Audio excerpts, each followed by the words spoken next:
ప్రజలు అధికారం ఇచ్చేది పాలించడానికి. కానీ గెలిచిన వాళ్ళంతా అధికారంలోకి వచ్చిన తర్వాత రాష్ట్రమంతా తమ ప్రైవేట్ ప్రాపర్టీ లాగా వ్యవహరిస్తూ పోతున్నారు. తెలంగాణ అసెంబ్లీ ఎన్నికల్లో బీఆర్ఎస్ ఓటమికి, ఆంధ్రప్రదేశ్లో వైసీపీ దారుణ పరాజయానికి ఇదే ప్రధాన కారణం అన్న విషయం తెలిసిందే. ఇంత జరిగిన తర్వాత కూడా బీఆర్ఎస్ వర్కింగ్ ప్రెసిడెంట్ క్లారిటీ వచ్చినట్లు లేదు. తాజాగా ఆయన ఢిల్లీలో చేసిన వ్యాఖ్యలు బీఆర్ఎస్ వర్గాలను కూడా షాకు గురి చేశాయని చెప్పాలి.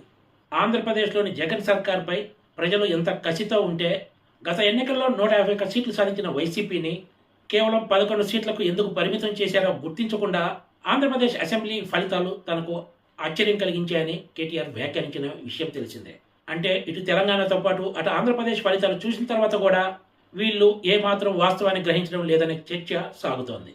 ఇక్కడ మరో కీలక విషయం ఏమిటంటే, మొన్నటి ఎన్నికల్లో జగన్ దారుణ ఓటమికి ప్రధాన కారణాల్లో వైసీపీ అధినేత జగన్మోహన్ రెడ్డి కూడా అచ్చం కేసీఆర్ మోడల్ను ఫాలో కావటమే.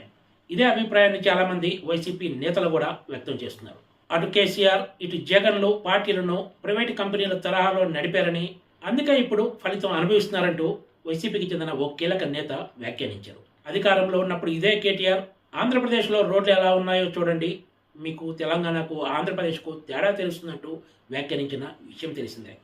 మరో మాజీ మంత్రి బీఆర్ఎస్ కీలక నేత హరీష్ రావు కూడా కేంద్రంలోని మోడీ సర్కార్కు జగన్ తలొగ్గి రైతుల మోటార్లకు మీటర్లు పెడుతున్నారంటూ విమర్శలు గుప్పించారు.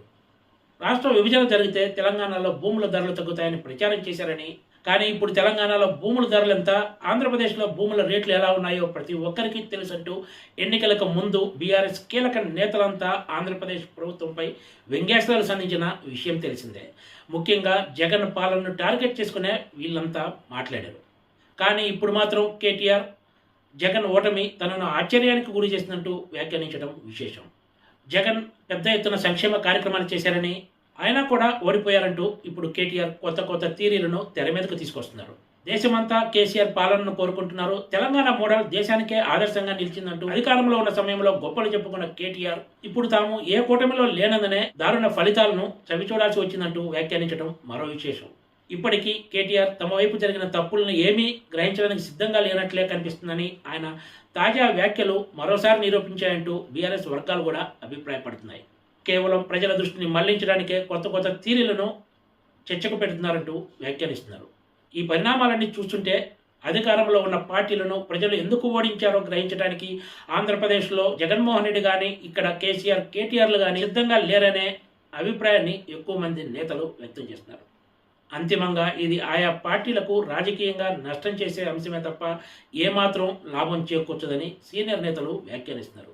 Please subscribe TGTV.